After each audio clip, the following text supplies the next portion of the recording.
Your Honor, humingi po ako ng kapatawaran sa nagawa ko. Sa lahat-lahat ng nagawa ko pong mali. Dating pulis na si Wilfredo Gonzales humingi ng tawad sa ginawang pagbatok at pagbunot ng baril sa siklista na nakaalitan. Bagyong Ineng posibleng lumabas na ng Philippine Area of Responsibility ngayong araw. Yung dati naming stock na mataas, ginawa namin 45. Magkano na po kikitain namin? Bawi lang. Ilang rice retailers ibinenta na sa mas mababang presyo ang supply na bigas, makasunod lang sa price ceiling na itinakda ng pamahalaan. We are all aware of the magnitude of current global challenges and where the main key to address them is ASEAN's unity and centrality. The most urgent threat to our progress is the impact of climate change. It is a looming reminder of the injustice of its disproportionate impact on our people. Pagkakaisa sa pagharap sa mga hamon sa reyon, ipinanawagan ng chairman ng ASEAN, kapakanan ng mga OFWs, climate change at 2026 ASEAN hosting. Tinalakay naman ni Pangulong Ferdinand Marcos Jr. Ito po sa mga insidente po na ito ay yung mga, particularly isa po yung na-validate na po natin. 8 suspected election-related violence incident o ERVI na itala ng Philippine National Police. Mga barangay officials na nakakatanggap ng banta sa kanilang buhay, handang bigyan ng proteksyon ng PNP.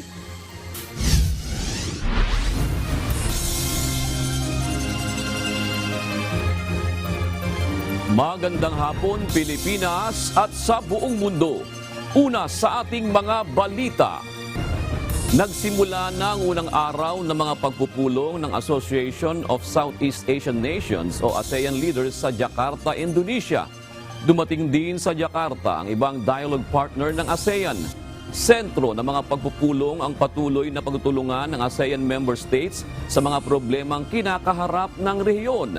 Mula sa Jakarta, Indonesia, ito ang balita ni Nel Maribuhok, live. Nel, ano ba ang naging highlights ng pagpupulong ng ASEAN leaders at ano naman ang mahalagang tinalakay ni Pangulong Ferdinand Marcos Jr. sa pagpupulong? June, target ng Association of Southeast Asian Nations o ASEAN na maging sentro ng paglago pagdating sa ekonomiya.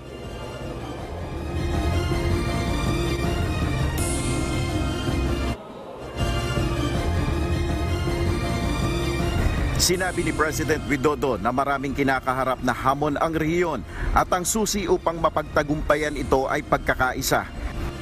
We are all aware of the magnitude of current global challenges and where the main key to address them is ASEAN's unity and centrality. ASEAN's objective is clear: to become an epicenter of growth. ASEAN has tremendous assets to achieve this objective, but ASEAN must be able to work harder, become more solid, bolder, and more agile. Dagdag pa nito, ang mga lider ng ASEAN ang may pangunahing responsibilidad sa daan-daang milyong individual na tiyaking malalampasan ang anumang hamong posibleng kaharapin sa rehiyon at mapanatili ang katatagan nito tungo sa kapayapaan at kasaganaan. Sa intervention naman ni Pangulong Ferdinand Marcos Jr. sa plenary, tinalakay niya ang pagsusulong ng pagtulong sa migrant workers at sa kanilang pamilya. Binanggit rin ng Pangulo ang kahalagahan ng Regional Comprehensive Economic Partnership o RCEP sa pagpapatatag ng supply chain. We remain optimistic that RCEP will not only widen our options to increase production and ultimately strengthen supply chain resiliency, but also provide a new space for our economies to participate in the global value chain. Gayon din ang pangangailangan na mapalakas ang hakbang sa epekto ng climate change ay binigyan din rin ni Pangulong Marcos. The most urgent threat to our progress is the impact of climate change. It is a looming reminder of the injustice of its disproportionate impact on our people. At the upcoming COP28, ASEAN must call on developed countries to heighten the implementation of their commitments. Inanunsyo rin ni Pangulong Marcos ang kahandaan ng Pilipinas na mag-host at mag-chair ng ASEAN sa taong 2026. It is my pleasure to announce that the Philippines is ready to take the helm and chair of ASEAN in 2026. We will fortify the foundations of our community building and navigate ASEAN as it embarks on a new chapter. Dumalo rin ang ASEAN leader sa opening session ng ASEAN Indo-Pacific Forum. Ito ay isang private-public dialogue na may layong palakasin ang kooperasyon ng ASEAN at Indo-Pacific para sa green infrastructure, digital transformation at creative economy. Para naman sa huling schedule ni Pangulong Marcos para sa araw na ito ay dadalo dito sa isang hotel dito sa malapit sa Jakarta Convention Center ang Pangulo kasama ang Business Advisory Council at ibang mga inibitahang Chief Executive Officer, mga malalaking investor dito sa isang pagpupulong dito mamayang alas 5:20 ng hapon dito sa Indonesia, June. Nel, nagkaroon ba ng interaksyon ang bawat leader ng ASEAN sa isa't isa? At ano naman ang naging pagtanggap nila o impact nito sa sinabi ni Pangulong Ferdinand Marcos Jr. kanina? Jun, yung intervention ng Pangulo ay bilang suporta na rin doon sa naging pinahayag ng ASEAN Chair na si Indonesian President Joko Widodo na panawagan niya na pagkakaisa ng bawat isa at matugunan yung mga problema. Sa naging pahayag nga ng Pangulo ay inilatag niya ilang mga problemang kinakaharap ng riyon at patungkol nga dito sa mga kapakanan ng migrant workers at inaasahan natin June na sa pagtatapos nitong 3-day summit ay maglalabas ng statement ang ASEAN ukol dito sa migrant workers at iba pang mga usapin tulad ng food security. At doon naman sa naging talakayan kanina sa plenary ay wala naman tayong nakitang anumang mga pagtutol doon sa mga sinabi ng Pangulo. Lalo na sa katotohanan ay ito naman ang layon ng pagpupulong na ito na matugunan at papaano yung mga kaparaanan kung papaano masusolusyonan yung mga problema na ito, Jun. Meron bang naka-schedule na meeting ang Pangulo sa iba't ibang mga leader ng ASEAN na may kinalaman naman doon sa security, lalo na dito sa may pag-uusap sa mga bansang kasama sa pag-aangkin dito sa bahagi ng West Philippine Sea o ng South China Sea?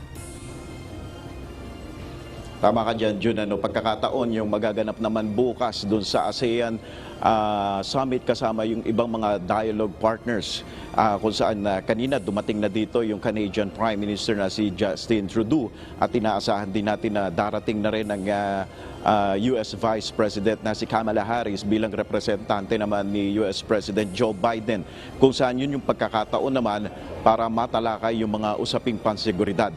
At bukas din ay makakapulong din yung kagaya na nabanggit ko, ibang mga dialogue partners dito sa Asia at abangan natin yan kung ano yung magiging update ko tungkol doon sa mga cooperation na ngayon ay tinatalakay na pagpapalakas ng kooperasyon ng ASEAN sa iba pang mga bansa. At yung mabanggit ko rin na yung tungkol doon sa bilateral meeting naman ng Pangulo, one-on-one meeting ito, June, sa iba pang mga leader ng bansa tulad ng Vietnam at iba pang mga bansa at maaring matalakay nga yung mga usapin na yan. Pero sa ngayon ay wala pa tayong ibang detalye ukol dyan. May tinutukoy ka sa meron siyang meeting sa Vietnam. Tama ba yun rin sa pagkakarinig ko, Nel? Tama, bilateral meeting na naka-schedule sa Vietnam kung saan ang naka-note sa atin dito ay ang pag-uusapan nila ay pangunahin yung tungkol dun sa bigas, pang-agrikultura. No, yun nga sana itatanong ko kung malatalakay yan, hinggil dyan sa bigas na yan dahil talaga dito sa ating bansa bago umalis ang Pangulo, malaking usapin na yan yung price cap nga sa bigas dahil nga kumbaga sa kakulangan din natin ng supply kaya nagkakaroon ng ganitong mga issue, Nel. Tama, kasi yung mga nakaraang pahayag na rin ng Pangulo na may pakikipag-ugnay na rin ng pamahalaang Pilipinas dyan sa mga rice exporting country tulad ng Vietnam, maging dyan sa India na kung saan sana ay mapayagan nga at makapag-import tayo ng bigas dahil nga dito sa kinakaharap nating problema dito sa rice sufficiency natin, June. At sana nga may sobrang Vietnam, Nel. Kasi siyempre, magsisecure din sila ng para sa kanila dahil nga may usapin din ng climate change sa iba't ibang mga bansa dahil sa problema na yan, Nel. Okay. Tama, dahil yung food security ay malaking issue na kinakaharap ng reyon at kaakibat niyan yung climate change. Kaya ang panawagan nga ng Pangulo ay dapat na magtulungan ang ASEAN na kaharapin itong mga problema na ito. Dahil nga bawat bansa, lagi nga niyang ipinupunto sa ganitong mga international forum na hindi naman kaya ng isang bansa sa ASEAN na lumago ang ekonomiya kung hindi magtutulungan ang bawat isa. Alright, maraming salamat, Nel Maribuhok, nag-uulat ng live mula sa Jakarta, Indonesia. Tumagal lamang ng 30 minuto ang isinagawang budget briefing ng House Appropriations Panel para sa Office of the President o OP. Gayunman, nagkaroon din ng pagkakataon ang Makabayan Bloc members na ipahayag ang kanilang manifestation at questionin ang confidential at intelligence funds ng OP at maging ng Office of the Vice President para sa 2024. Ito ang balita ni Rosalie Cos. Courtesy, respect, hindi ba't mas mataas ang utang na courtesy at respeto ng mga ahensya ng gobyerno sa mamamayan, lalo na ang Office of the President? Utang na magpapaliwanag kung paano ginastos at paano gagastusin ang bawat sentimong pinagkakatiwala sa kanya.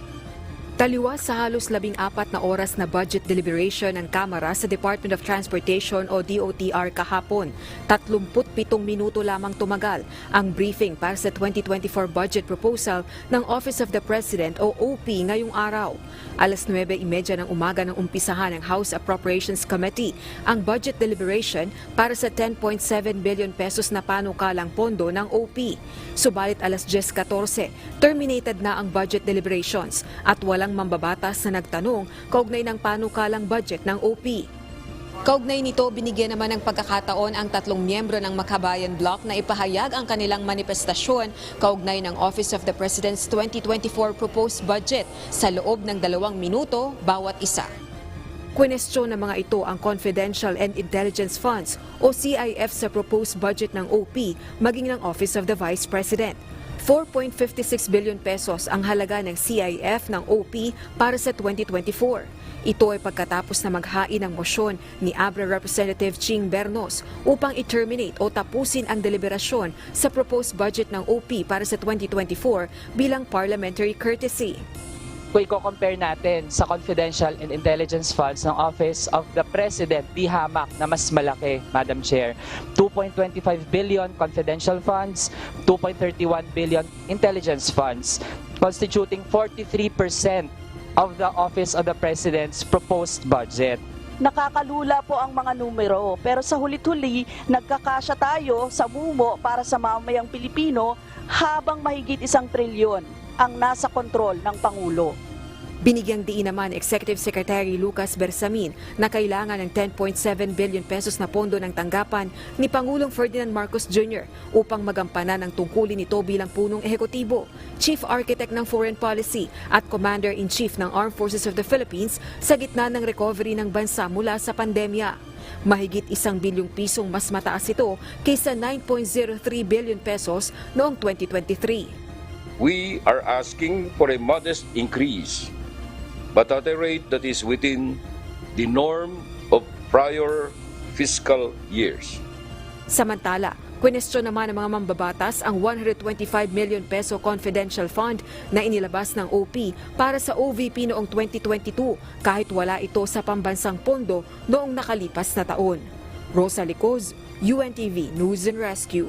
Diyos ang aming sandigan, serbisyo publiko ang aming pinahahalagahan.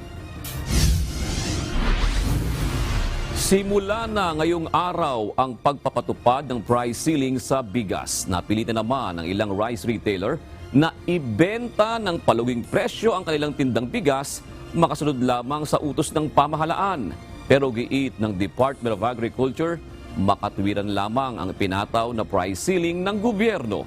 Ito ang balita ni JP Nunez. Yung dati naming stock na mataas, ginawa namin 45.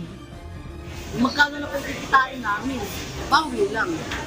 Kung dati ay naibebenta ng 50 pesos per kilo o mahigit pa ang bigas na itinitinda ng mga rice retailer sa ilang palengke sa Metro Manila, ngayong araw ibinebenta na lamang ito ng 41 pesos per kilo para sa mga regular milled rice, habang 45 pesos naman ang benta kada kilo ng well-milled rice. Alinsunod dito sa ipinatutupad na price ceiling sa bigas sa bisa ng Executive Order No. 39 na pinirmahan ni Pangulong Ferdinand Marcos Jr.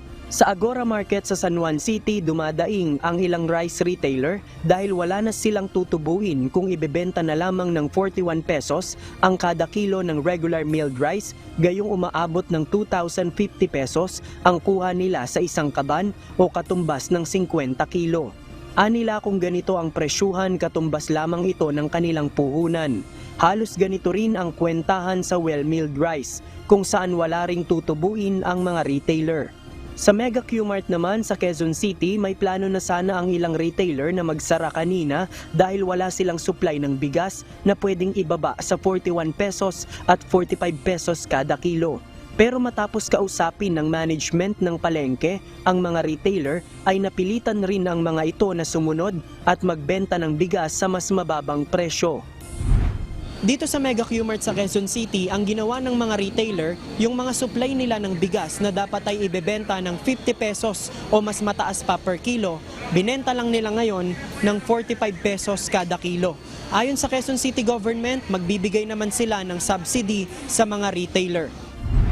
Huwag silang matakot na kung hindi nila kaya ay sila ipapakulong o kaya bibigyan ng mga parusa. Wala pong ganyang usapin. But we will make sure that all of them will be given some assistance. At dahil dumagsa ang mga mamimili kanina ng murang bigas, nilimitahan na lamang ng mga retailer ang ibinibentang bigas sa bawat customer.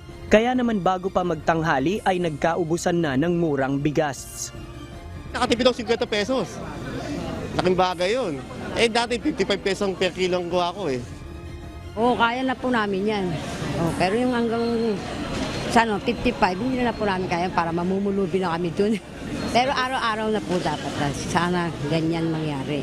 Para hindi naman po kami humirap sa pagbibili ng bigas. Kasi yan na po talaga kailangan namin eh. Samantala, nagpaliwanag naman ang Department of Agriculture at iginiit na dumaan sa masusing pag-aaral ang price cap sa bigas bago ito inirekomenda sa Pangulo. Ito po ay pinag-aralan at in-average at nakita po natin sa pag-aaral ng value chain na yun po ang nararapat na presyo na dapat ay nasa merkado. Posible namang pagmultahin ng 5,000 hanggang 1,000,000 piso at mahaharap sa kasong administratibo ang sinumang lalabag sa kautosang ito. JP Nunez, UNTV, News and Rescue. Diyos ang aming sandigan, serbisyo publiko ang aming pinahahalagahan.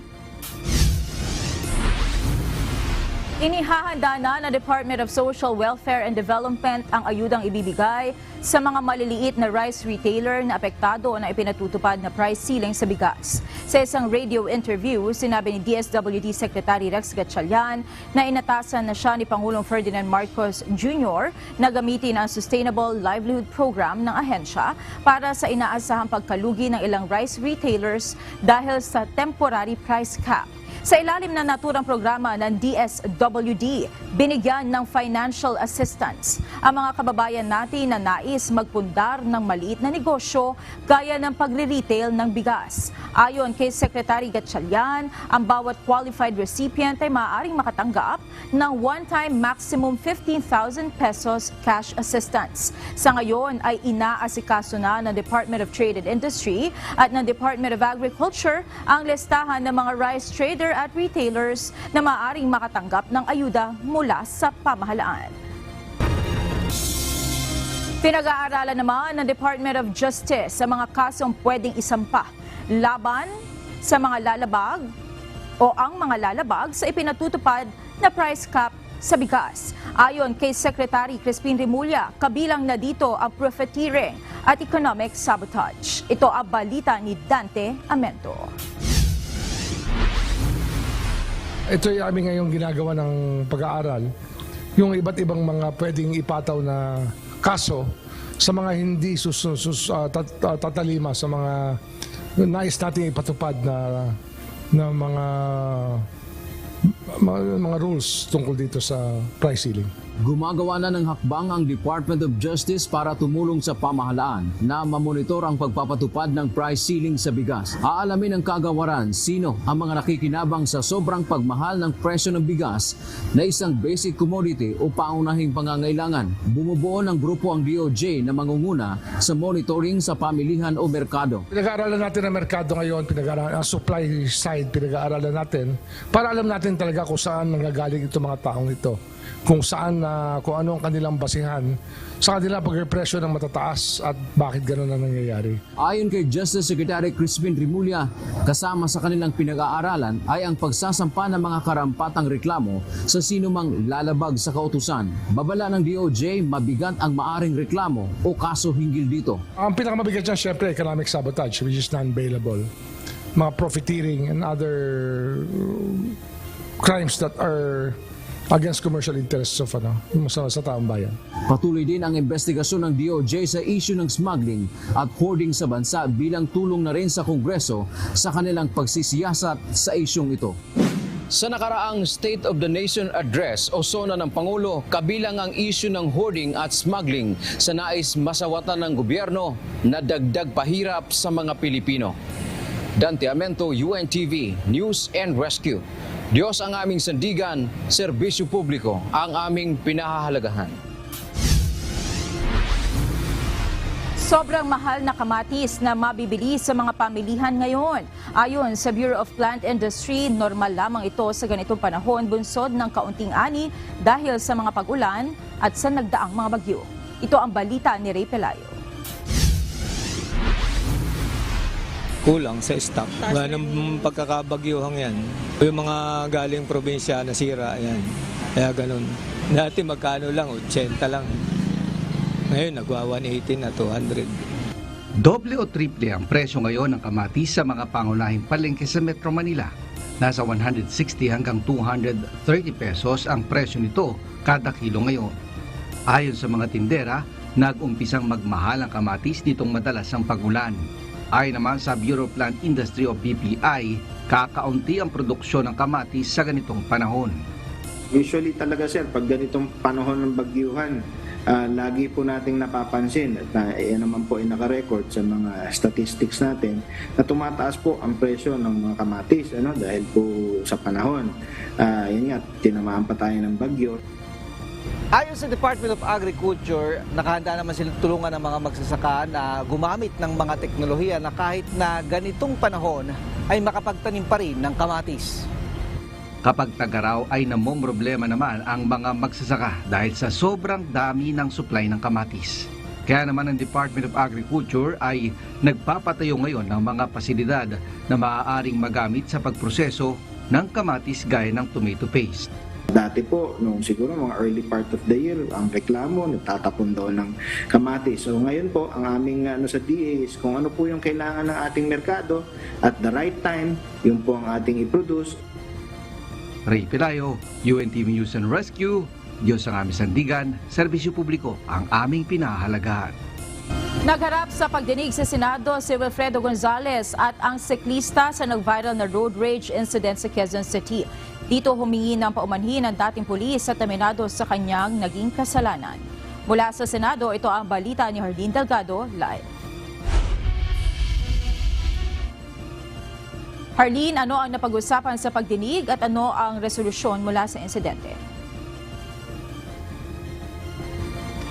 Monica, magkaiba nga yung naging paglalahad ng dismissed police na si Wilfredo Gonzales at ang siklista na si Alan Bandiola sa insidente noong August 8 kung saan nauwi nga sa pagbunot at pagkasa ng baril ang dapat sana'y simpleng hindi pagkakaunawaan sa trapiko. Sa pagdinig ng Senate Committee on Public Order and Dangerous Drugs, unang ipinakwento kay Bandiola ang nangyaring road incident sa Quezon City noong August 8. Binabaybayan niya ang welcome rotonda nang bigla umanong pumasok sa bike lane ang isang kotse. Tinapik niya umano ito ng 3 beses para makuha ang atensyon ng driver na nagigit-git na siya sa bike lane. Pinalampas na umano niya ito nang makitang mainit ang ulo ni Gonzales nang una silang nagkatapat. Ngunit hinabol umano siya nito kalaunan sa Quezon Avenue kaya niya nabangga ang gilid ng kotse. Doon na umano bumaba si Gonzales kung saan nangyari ang viral na komprontahan. So wala pa akong choice kasi pag hindi ko po tinapik yung kotse niya, either matumba ako sa kotse niya, masagasaan po ako, o mabagsakan ko yung mga pasahero na nag-aabang ng sasakyan. Nabangga ko na yung gilid ng kotse niya kasi alanganin na po, talagang padiretso na po ako eh. So ang nangyari po doon, lumabas na po si Mr. Gonzales, si Ginoong Gonzales. Tapos yun nga po, bigla niya akong sinapok ngayon, nasa lubong ko rin ng helmet. Normal lang naman po siguro sa atin na kahit sino pong sapokin sa atin, magre-react po talaga. Ngunit sa bersyon ni Gonzales, sinabi nitong pinagmumura umano siya ni Bandiola. Pagtayo ko sa kotse ko, nakita ko bisikleta.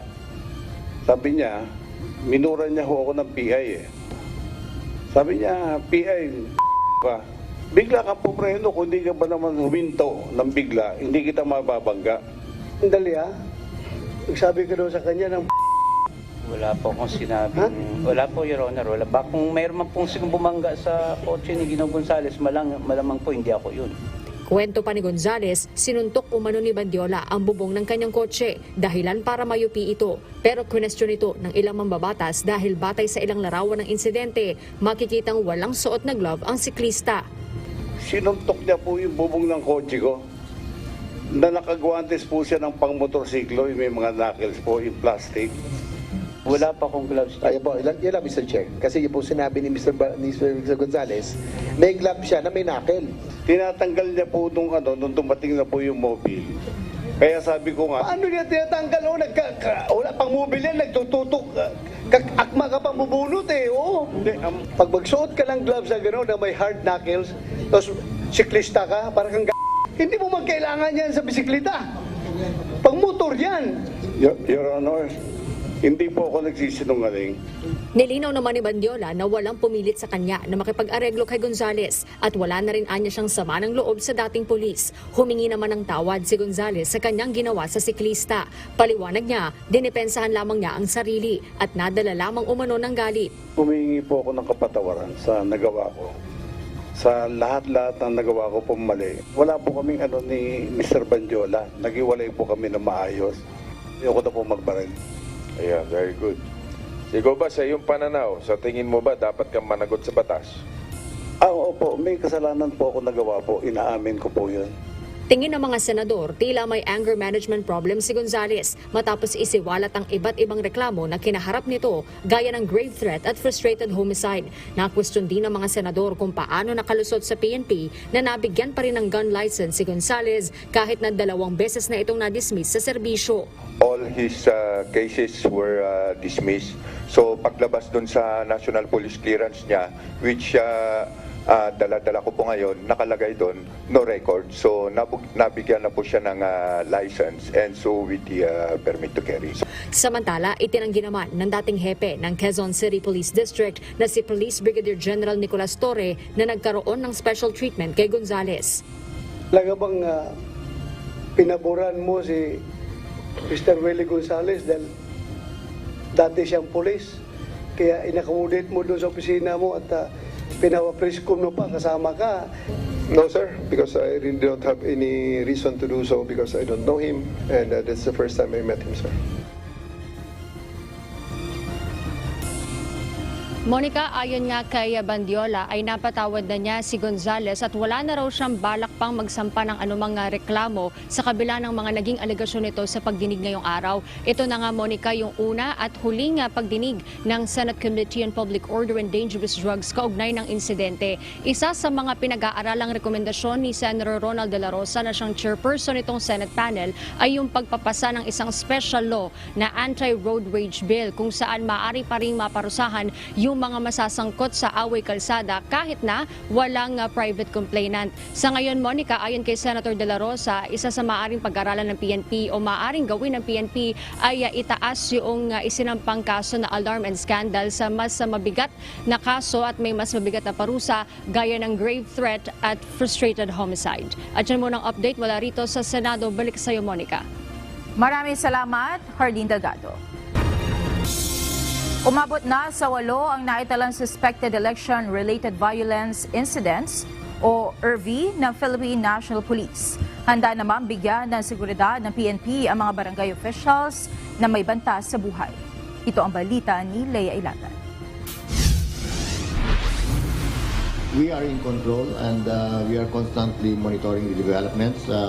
We are putting our eye on specifically in the development of BARM. Although historically talagang medyo yun ang binabantayan talaga natin, and so far, to my assessment, we are on top of this situation. Isa na namang kapitan ng barangay ang pinagbabaril kaninang umaga sa Taal, Batangas. Nakilala itong si Erasmo Resti Divino Hernandez, chairman ng Barangay Poblacion Zone 10. Si Divino ay re-electionist sa darating na barangay elections. Ngunit sa kabila ng sunod-sunod na karahasan sa iba't ibang lugar sa bansa na may kinalaman sa halalan, tiniyak ng Philippine National Police na kontrolado pa rin nila ang sitwasyon. Sa tala ng PNP, mayroon ng 8 pinaghihinalaang election-related violence incidents o ERVI.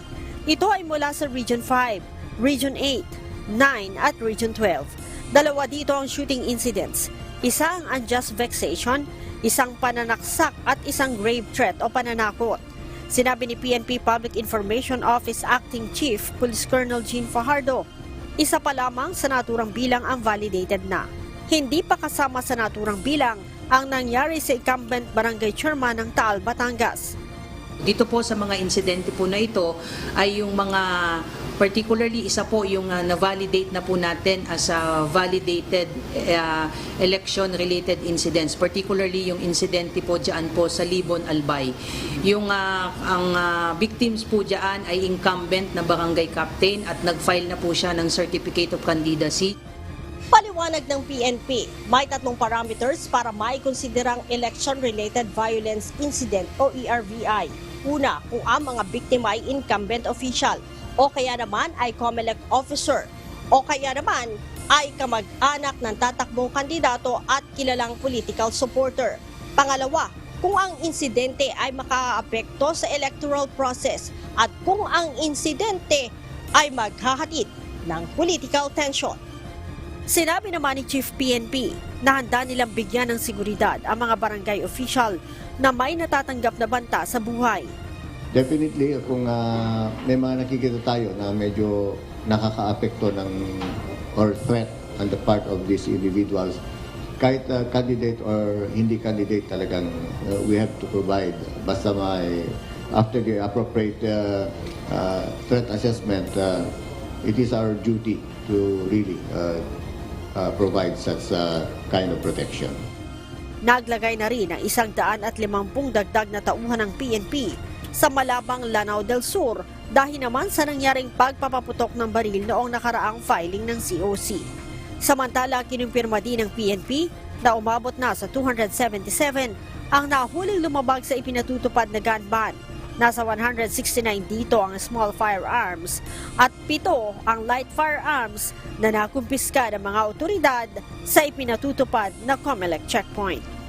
Lea Ilagan, UNTV, News and Rescue. Diyos ang aming sandigan, serbisyo publiko ang aming pinahahalagahan. Inaasahang makaboboto sa darating na barangay at sangguniang kabataan elections o BSKE ang halos 1,000 bilanggo sa New Bilibid Prison sa pamamagitan ng resolusyon na inilabas kamakailan ng Supreme Court sa kasong Santiago versus COMELEC. Pinayagan ng persons deprived of liberty o PDLs na makaboto. Ngunit hindi lahat ng PDL ay kwalipikadong bumoto. Ayon kay COMELEC Chairperson George Irvin Garcia, pinag-usapan nila kung papaano ang proseso ng pagboto ng nasa 1,000 PDL o bilanggo sa loob ng New Bilibid Prison.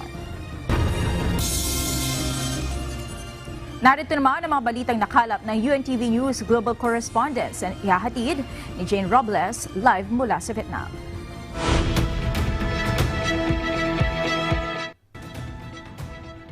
Jane, kaugnay ng ulat na pagbisita ni US President Joe Biden dyan sa Vietnam, ano ang magiging sentro ng kanyang pagbisita? Magandang gabi naman sa inyo dyan sa Pilipinas, Monica. Nakatakda ngang bumisita dito si US President Joe Biden sa September 10 upang makipagpulong sa top officials ng bansa. Tatalakayin nila ang mahalagang issue patungkol sa climate change, edukasyon, teknolohiya, at layon din ni Biden na paunlarin ang bilateral ties ng Vietnam at Estados Unidos sa pamamagitan ng sustainable na pamamaraan. Monica? Sige Jane, ibigay mo na ang mga balita sa iba't ibang panig ng daigdig. Planong bumisita ni North Korean leader Kim Jong-un sa Russia at makipagpulong kay Russian President Vladimir Putin. Posibleng pagsusupply ng armas galing sa North Korea kapalit ang ilang teknolohiya mula sa Russia. Ito ang balita ni Riomer Bugas. Planong bumisita ni North Korean leader Kim Jong-un sa Russia at makipagpulong kay Russian President Vladimir Putin upang magkaroon ng mas malapit na ugnayang militar ang dalawang bansa. Maaaring pag-usapan ng dalawang leader ang weapon supply gaya ng artillery shells at anti-tank missiles mula North Korea kapalit ng advanced technology ng satellites at nuclear-powered submarines. Sinasabing maglalakbay si Kim Jong-un gamit ang isang armored train mula Pyongyang patungong Vladivostok sa Pacific Coast ng Russia kung saan sila magkikita ni President Putin. Sa panahon naman na sinabi ng US na nagkaroon na ng mas malakas na military ties ang dalawang bansa, lumabas ang balitang pagpunta ni Kim Jong-un sa Russia. Bukod dito, nagkaroon din ng pag-uusap ukol sa pagsasagawa ng joint military exercises ang Russia, North Korea at China ayon sa Defense Minister ng Russia. Riomer Bugas, UNTV News and Rescue. Diyos ang aming sandigan, serbisyo publiko ang aming pinahahalagahan.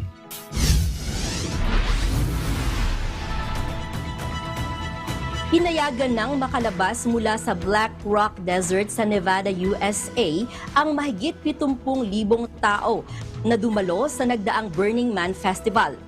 Ito ay matapos ma-stranded ang mga festival goers dahil sa malalim at madulas na putik sa lugar dahil sa lakas ng ulan kung kaya't sinara ang mga kalsada palabas ng venue. Bagaman nagsimula ng matuyo ang mga daanan at tinanggal na ang driving ban Lunes ng hapon, maaari pa ring maputik ang ilang daanan, kaya magiging mahirap pa rin lumabas sa lugar. Kamakailan na balitang nasawi ang isang 40 taong gulang na lalaki sa kasagsagan ng event at sama ng panahon, subalit ayon sa mga organizers, wala namang kinalaman ang sama ng panahon rito.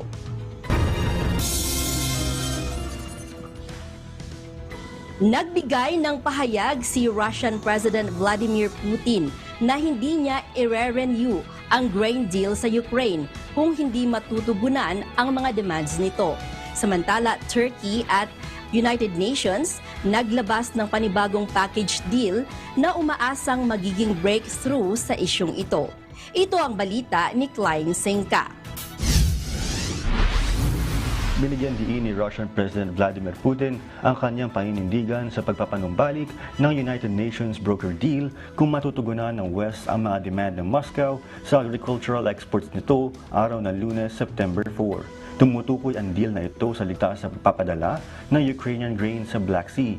Ipinahayag ito ni President Putin matapos ang kanyang pakikipagpulong kay Turkish President Recep Tayyip Erdogan sa Black Sea city ng Sochi. Umaasa pa rin ang Turkish President na muling buhayin ang kasunduan dahil mahalaga ito para sa pandaigdigang supply ng pagkain, lalo na sa Africa, Middle East at sa Asia. Tumanggi ang Russia na palawigin ang kasunduan noong Hulyo dahil hindi pinayagang alisin ang mga sanctions pagdating sa pag-export ng pagkain at fertilizers ng Russia. Ayon kay Putin, ang mga paghihigpit sa shipping at insurance ay humahadlang sa kalakalang pang-agrikultura nito. Nagpahayag naman si President Erdogan ng pag-asa na ang isang breakthrough ay maaaring dumating sa lalong madaling panahon. Aniya gumawa ang Turkey at ang United Nations na isang package deal na maaaring makapagkumbinsi sa Russia upang muling buksan ang Black Sea para sa Ukrainian grain exports. Klein Sinka, UNTV News and Rescue USA. Diyos ang aming sandigan, serbisyo publiko ang aming pinahalagahan.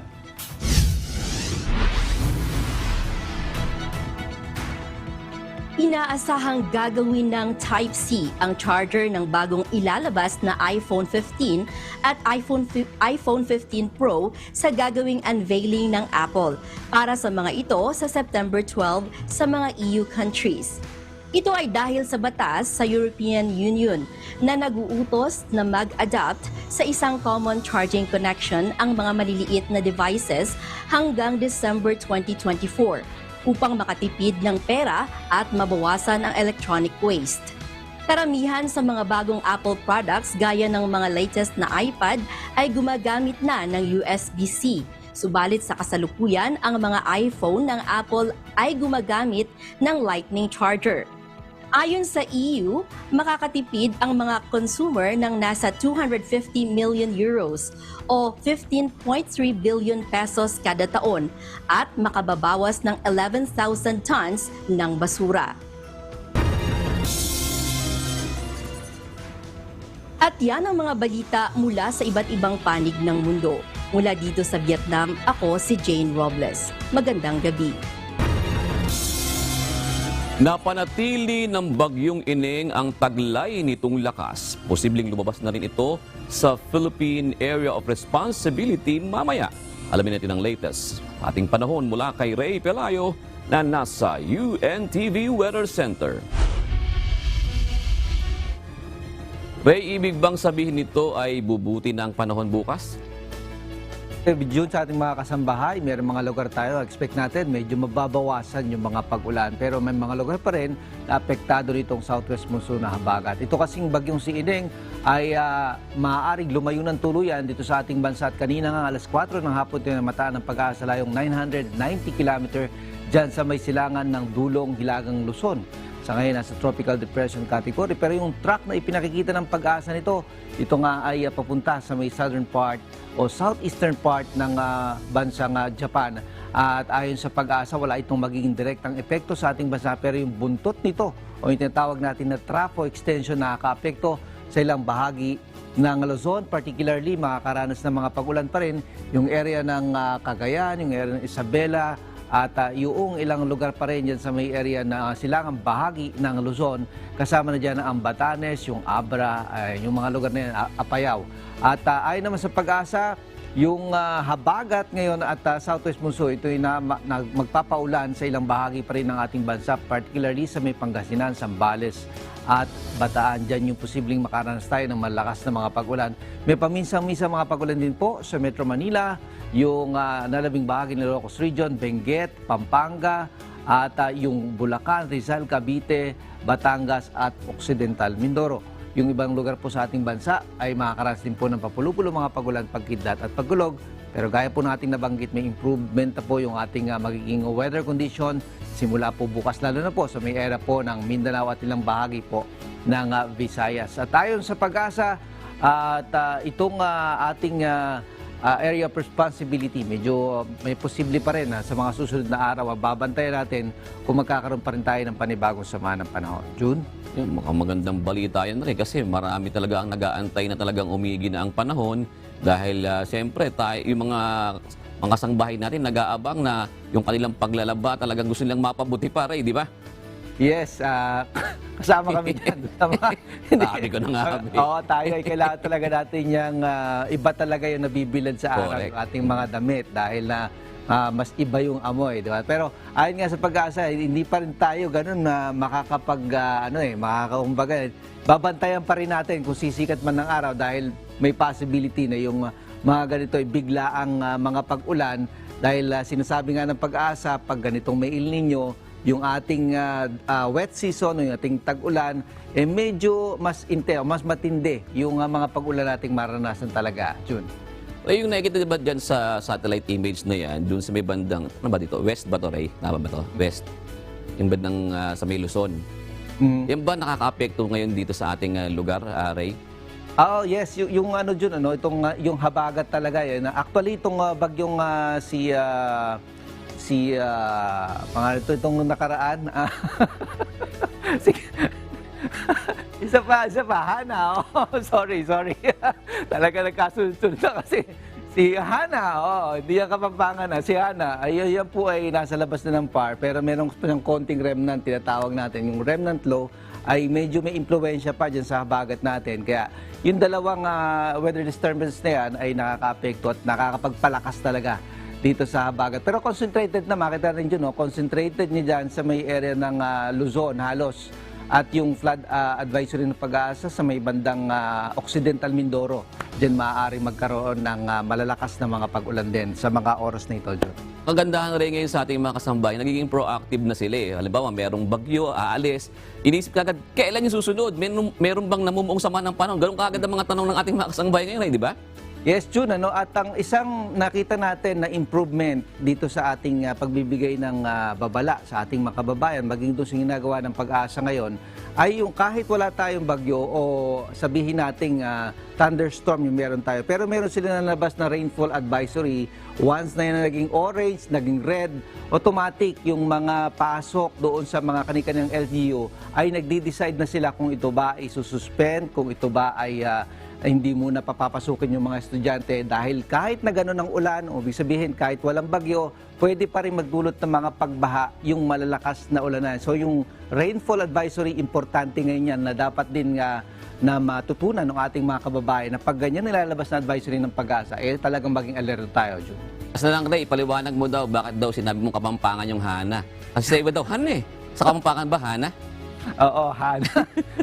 Hana daw talaga ang pangalan, kaya lang Hana na banggit. Pero hindi, yun po talaga nakalagay dun sa listahan ng pangalan ng Pag-asa na Hana po talaga yung pangalan na yan. At titingnan natin, itong yung nakaraan siguring, titingnan natin kung medyo marami kasi epekto niyan. Baka matanggal na rin doon sa listahan ng mga pangalan ng bagyo sa susunod na ika-4 na taon, June.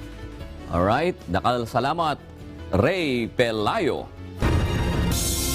Papayagan ng makapaglayag ang ilang cargo at ro-ro vessel sa ilang piling lugar kahit pa may nakataas na public storm signal number 1. Batay ito sa bagong panuntunan ng Philippine Coast Guard sa layuning huwag masyadong maapektuhan ang pagbiyahe ng supply ng pagkain at iba pang basic commodities. Pero may mga kondisyon na dapat masunod sa mga biyahe. Ito ang balita ni Ryan Lacalale. Parating pa lang yung bagyo pero typhoon signal number 1 na, wala pang epekto doon sa isang lokalidad. Pero dahil nga may niraise na typhoon signal number 1, automatically kinancel na kagad natin yung biyahe. So by this policy, mas magiging flexible tayo. Karaniwan ang eksena sa mga pantalan kapag may bagyo ang kilometrong haba ng pila ng mga sasakyan at mga pasaherong nag-aantay ng biyahe dahil stranded kahit tirik pa ang araw. Pansamantala ring napipigilan ang chain of commodities sa biyahe ng mga pangunahing supply sa mga island municipality. Para masolusyonan ito, naglabas ng revised policy ang Philippine Coast Guard para sa panuntunan sa pagbiyahe ng mga barko kapag may nakataas na tropical cyclone wind signal number 1 sa isang lugar. So ang problema kasi kapag walang biyahe yung barko, even yung mga basic needs, mga basic commodities, hindi nakakarating. So doon sa mga ibang island municipalities natin and mga island provinces. So nakita natin na malaki yung epekto nito dahil binagyo na nga sila, wala pa silang mabiling mga pagkain. Simula ngayon ay papayagan na ang pagbiyahe ng mga barko kahit may nakataas na signal number 1 pero kalakip ang ilang kondisyon. Una, aplikable lang ito sa mga tinatawag na main supply route at short distance voyages. Dapat walang malakas na pag-ulan na nararanasan sa isang lugar. Kalmado ang dagat, hanggang 50% lamang ang capacity ng ro-ro at supply vessels. Hanggang 12 oras lamang pagkatapos itaas ang tropical cyclone wind signal number 1 ang papayagang maglayag. Ang paglalayag ay isasagawa lamang pagsikat ng araw at 30 minuto bago lumubog ang araw. So by this policy, mas magiging flexible tayo at while siyempre hindi naman natin iisang tabi yung safety ng ating mga pasahero, ng barko at ng mga cargo. Pero kahit pasok sa parameters na itinakda ang lahat ng sitwasyon, sa bandang huli, nasa desisyon pa rin ng kapitan ng barko kung sila ay tutuloy sa paglalayag dahil sila ang mas nakakaalam ng sitwasyon at kapasidad ng kanilang sasakyang pangdagat. Ryan Lacanlale, UNTV News and Rescue. Diyos ang aming sandigan, serbisyo publiko ang aming pinahahalagahan. Nasawi ang isang rescuer ng Philippine Coast Guard sa gitna ng isinasagawang search and rescue operations kanina sa Sitio Daeng, Barangay Halog East, Tubao sa La Union. Base sa report ng PCG, tinangay ng rumaragasang tubig sa ilog si Coast Guard Petty Officer 3rd Class Ponciano Nesperos na re-responde dapat sa droning incident. Pagdating sa lugar, tinawid ni Nesperos ang ilog upang i-secure ang safety line sa kabilang bahagi. Ngunit nawalan ito ng balanse hanggang sa tuluyang tangayin ng rumaragasang tubig. Sinubukan pa siyang sagipin ng kanyang mga kasamahan, subalit wala na itong malay ng ma-recover ng PCG Search and Rescue Team. Dinala pa ito sa La Union Medical Center, subalit idineklarang dead on arrival. Naipaalam na ng PCG sa kaanak ng biktima ang malungkot na sinapit ni Nesperos at nangakong magpapaabot ng tulong. Lubos namang naikiramay ang buong hanay ng PCG sa pagpanaw ng kanilang kasamahan. Tulong muna bago balita. Tatlong magkakahiwalay na aksidente na kinasasangkutan ng motorsiklo ang nirespondihan ng UNTV News and Rescue kagabi at nitong mga nakaraang araw. Isa sa mga ito ang sumemplang sa malubak na kalsada sa Dasmariñas City kagabi. Ito ang balita ni Juvie Saplad. Hindi ko po napansin yung dead end pala yung kalsada. Kaya nasiplang ako. Mga lubak-lubak sinadaanan ko. Ang inakalang tuloy-tuloy na daan, isa palang dead end, baku-bako at malubak na siyang itinuturong dahilan ng pagkakasemplang ng isang lalaking motorcycle rider habang binabaybay ang Paliparan Road sa Dasmariñas City, Cavite kagabi. Nagkataon naman na napadaan ng UNTV Rescue, kaya't agad na tiningnan ang lugar na may kumpul ng mga tao at doon na inassess ng team ang nangyaring insidente.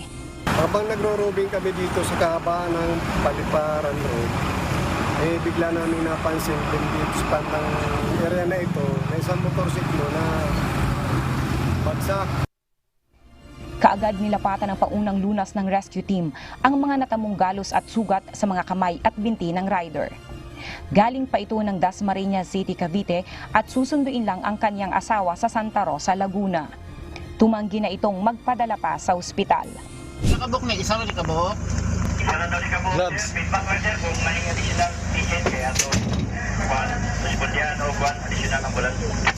Kopya, feedback kami boss. Standby boss. Proceeding kami. Kopya, maliki. Kopya, tango. Duguan at nakahiga pa sa kalsada ng datna ng UNTV News and Rescue Team ang isang lalaki sa Purok 5, Libertad, Butuan City kagabi nitong September 1. Kinilala ito na si Vicente Dadap, 63 years old. Nagtamo ng sugat at posibleng bali sa kanang binti at sugat sa noo. Kwento ng mga kasama ng biktima, patawid sila sa kabilang lane nang biglang bumangga sa kanila ang isang motorsiklo at natamaan si Dadap. Agad naman itong nilapatan ng first aid ng rescue team. Hindi kami sa Libertad, namin gipalit pagkaon. Karon padulong namin pa uli. May motor na itabok, kusog niyang panagan. Na akong kauban, itabok po. Kung naapsan siya, naot na ng mga motorista na maghinay sa itong pagpadagan para iwas aksidente. Pagkatapos ay dinala na ng team ang biktima sa Butuan Medical Center. Parehong nakaupo sa gitna ng tulay ang dalawang rider ng motorsiklo nang datna ng UNTV News and Rescue Team sa kahabaan ng Marcos Highway sa Cagayan de Oro City. Dahil sa lakas ng pagkakabangga ng isang rider, ay tumilapon ang kanyang helmet sa kalsada. Kwento ng rider na kinilalang si Federico Peralta, 36 anyos, bigla umanong nagpreno ang sinusundan niyang motorsiklo kung kaya't nabangga niya ito.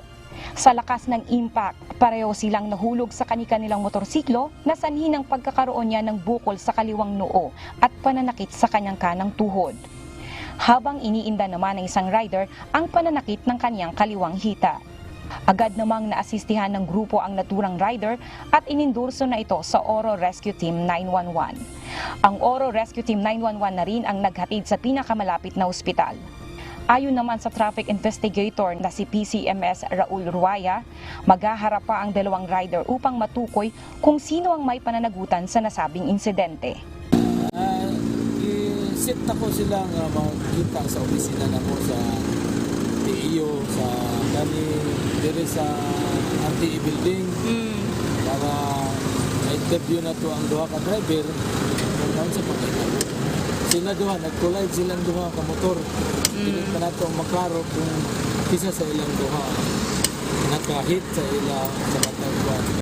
Matapos malapatan ng paunang lunas ang mga tinamong sugat ni Peralta, ay dinala na ito sa Northern Mindanao Medical Center. Zubi Saplad, UNTV News and Rescue. Diyos ang aming sandigan, serbisyo publiko ang aming pinahahalagahan. Dalawang poste ng kuryente ang bumagsak sa may Industrial Valley Complex sa Marikina City kaninang alas 11 ng umaga. Agad namang may rumisponding kinatawan ng lokal na pamahalaan, Meralco at PLDT sa lugar. Base sa inisyal na investigasyon, sinasabing luma na ang mga poste at masyado nang mabigat ang mga kable. Nasa 2,000 residente ang pansamantalang walang supply ng kuryente dahil sa nangyari. Patuloy pa ang sinasagawang damage assessment ng mga otoridad. Inatayang aabutin ng 1 linggo bago mapalitan ang bumagsak na mga poste ng kuryente at may ayos ang mga kable. Sa mga taga-Ulandes, no, lalong-lalo na sa Pampingabilyo, konting pasensya lang po dahil ito'y hindi naman natin inaasahan. Magtutulong-tulong naman yung mga lahat ng ahensya para maayos doon. Iniimbestigahan na ng Light Rail Manila Corporation ang reklamo ng isang pasahero ng LRT1 na ibinahagi sa social media. Batay sa kwento, ikinagalit umano ng ilang personnel ng LRT1 ang pagpindot ng isang pasahero sa emergency button sa loob ng tren. Sa Facebook post ni Mina Fabre na in-upload noong August 23, ibinahagi niya ang kanyang karanasan sa loob ng LRT1 kung saan isang pasahero umano ang naipit ang daliri sa pintuan ng tren.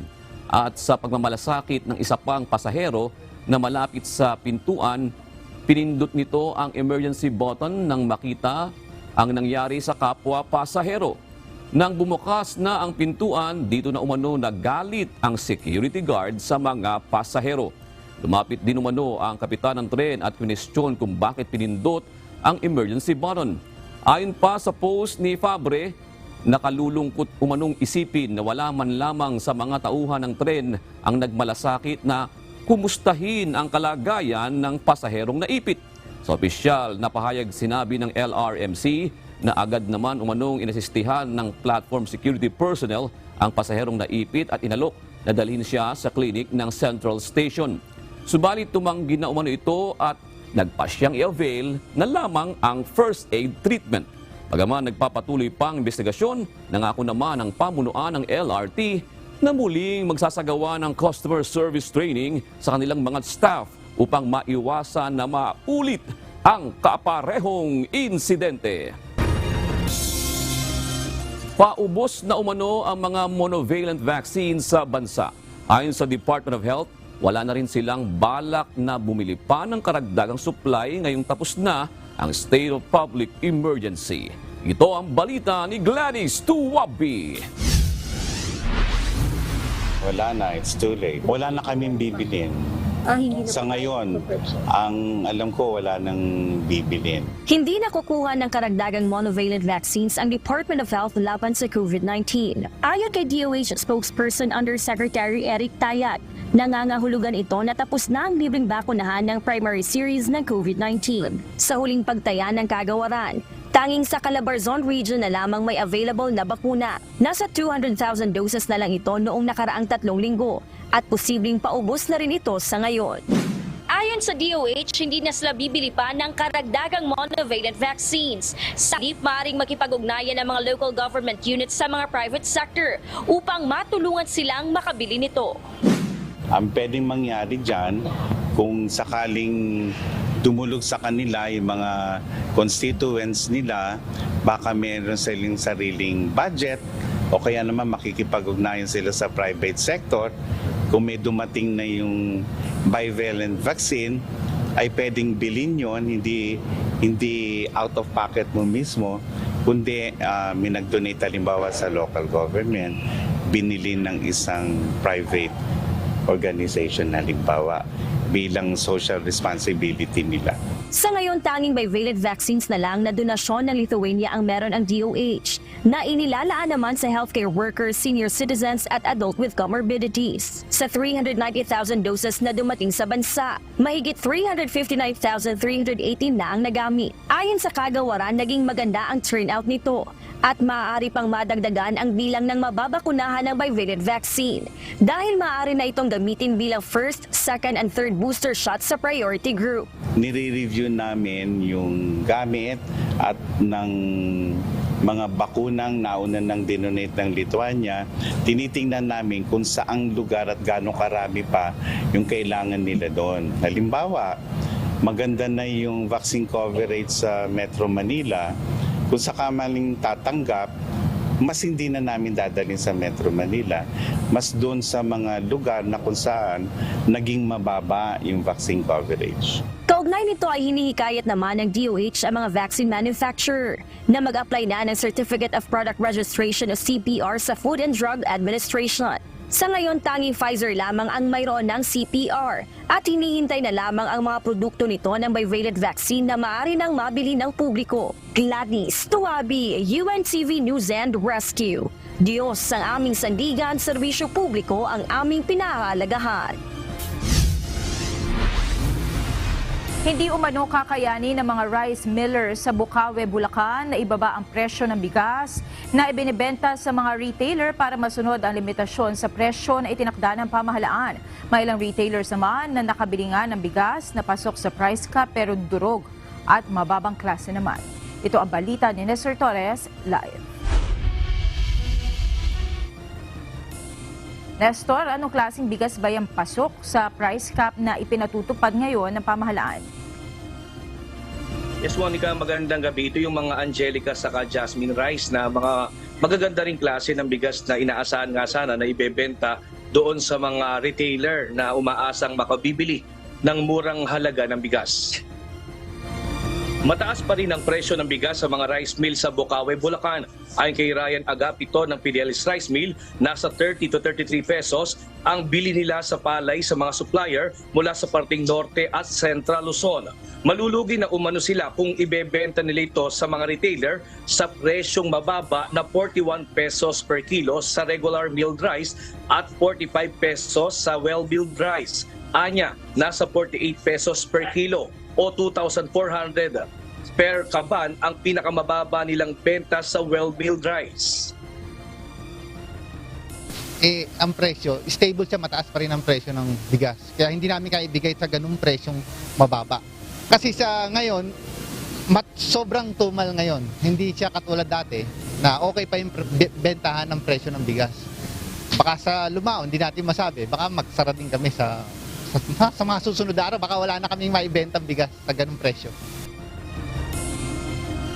Ay naman sa presidente ng Intercity Rice Mill, susunod sila sa Executive Order number 39 na binaba ni Pangulong Marcos. Pero hindi nila mapipilit ang mga rice miller na magbenta ng 45 pesos dahil depende ito sa kanilang desisyon. Kailangan mo sumunod. Kasi uulihin ka ng pulis pag di ka. Kahit yung supply hindi pa ganun karami, susunod talaga. May manlulugi pa rin kami. Kailangan namin maglabas ng 41, 45 na presyo. Kasi nasa batas yan. So, no choice na susunod lahat. Pero yung supply, hindi pa ganun karami yung supply ng mababang bigas. Samantala kanina may mga retailers sa intercity na nagbabaka sakali na may mabili sila ng murang bigas. Sa nakausap nila sa 170 na rice millers sa Bukawi, isa lang ang nagbenta ng 45 pesos na well-milled rice. Ang problema, mura nga, pero durugan nila ang binebenta sa mga retailer. Ayan, yan 45 na yan kasi durog na. Sa ibang rice mill hindi pa rin bumababa. Dapat kahit paano meron silang tatlong klase na maganda na maipopromote talaga na masasabing bumaba. Eh hindi naman eh. So, magaganda ilabas nila, yun ang ibaba nila. Kasi yun ang bibili ng tao. Kasi kung katiwiran ngayon ng tao, di baling wala tayong ulam, masarap ang kanin.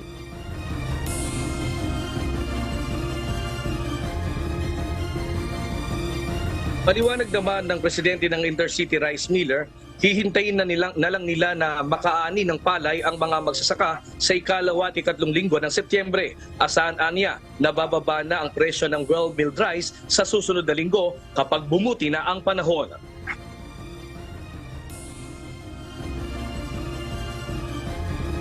Pakiusap din nila sa pamahalaan ng mga rice miller na magbigay sana ng pataan na mabenta muna nila ang kanilang mga bigas bago magbaba ng presyo. Sa ngayon nga ay Monica, ito yung nagiging problema pati dun sa mga tindahan dito ay mataas pa rin nga yung presyo ng mga nabibiling mga bigas na pinakamababa din ay 52 pesos. May mga bumibili nga sa mga tindahan na sinasabi 41 pesos na lang or 45 pesos pero hindi sila, nabibigo sila dahil ganun pa rin. Nasa 52 pesos pa rin yung nabibili nilang bigas sa halip na 45 pesos yung per kilo. Monica. Maraming salamat, Nestor Torres, live na nag-uulat mula sa Bulacan. Muling bumilis ang naitalang inflation rate nitong nakaraang Agosto matapos ang 6 na buwang pagbagal. Ayon sa Philippine Statistics Authority o PSA, posible ring magkaroon ng kontribusyon sa inflation rate ang pagpapatupad ng price cap sa bigas. Sa kabila nito, tiwala pa rin ang National Economic Development Authority o NEDA at Bangko Sentral ng Pilipinas o BSP na mas bababa na ang inflation rate sa mga susunod na buwan. Ito ang balita ni Bernadette Tinoy. Importante sa akin yung kalusugan ng mga anak ko. So kahit medyo mahal, nag-a-adjust na lang po ako sa budget. 2,000 piso na ang budget ni Nanay Camila sa pamamalengke. Pilit niya itong pinagkakasya para sa pambaon at kakainin ng kanyang 3 anak. Ngunit napansin niya na sobrang taas na ng mga bilihin ngayon gaya ng gulay at bigas. Ayon naman sa vegetable vendor na si Nana Erlinda, mataas rin ang kuha nila ng gulay mula sa supplier sa Nueva Vizcaya dahil sa epekto ng mga pagtulan ay mas tumaas ang presyo ng gulay. Nahirapan din kami magbenta. Maraming nagreklamo. Ayon kay Philippine Statistics Authority PSA Undersecretary and National Statistician Dennis Mapa, bumili sa inflation rate ngayong buwan ng Agosto matapos ang 6 na buwang sunod-sunod na pagbaba nito. Ang headline inflation o ang pagtaas ng presyo ng mga produkto at serbisyo sa bansa ay bumilis sa antas na 5.3% nitong Agosto 2023. Ilan sa mga pangunahing dahilan ng pagtaas ng inflation rate ngayong buwan ng Agosto ang pagmahal ng pagkain tulad ng kamatis, bigas at isda. Nag-ambag din sa pagbilis ng inflation ng ilang beses na pagtaas ng presyo ng produktong petrolyo. Ngayong ipinatupad na ang price cap sa bigas, sabi ng PSA na posible magkaroon ito ng kontribusyon sa paggalaw ng presyo ng produkto at serbisyo. Inaasahan din na mailalabas ng ahensya ngayong September 17 o 18 ang paunang report kung may pagbabago sa presyo ng bigas. Magkakaroon siya ng adjustment, pero of course we will be computing it year on year. So last year kasi hindi ganun kataas yung presyo ng bigas. So definitely meron pa rin yung contribution sa year-on-year inflation. But of course we will have to wait for the data that will be collected by our field officers. Dagdag pa ng ahensya na nasa 43.34 pesos ang average price ng regular milled rice at 42.70 pesos naman ang average price sa Metro Manila, habang 47.63 pesos naman ang average price ng well-milled rice at 47.6 pesos ang average price sa Metro Manila. Samantala, sa kabila ng pagtaas ng inflation rate noong Agosto, Tiwala pa rin si National Economic and Development Authority o NEDA Secretary Arsenio Bansakan na makakamit ng bansa ang mababang inflation sa mga susunod na buwan. Habang pasok din sa forecast ng Bangko Sentral ng Pilipinas ang 5.3% na inflation rate ngayong Agosto at inaasahan ang pagbaba nito ngayong fourth quarter ng taon. Bernadette Hinoy, UNTV News and Rescue. Diyos ng aming sandigan, serbisyo publiko ang aming pinahalagahan. Narito naman ang salita ng Diyos na ating sandigan mula sa aklat ng mga kawikaan 6 at 34 na nagsasabi, sapagkat ang paninibugho ay pag-iinit ng tao at hindi siya magpapatawad sa kaarawan ng paghihiganti.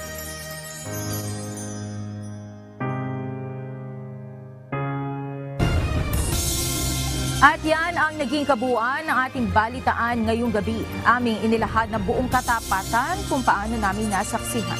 Kayo'y makapagtitiwala na ang aming nakita at narinig ang aming ibinabalita. At dito po sa UNTV, Diyos ang aming sandigan, serbisyo publiko ang aming pinahahalagahan. Magandang gabi po.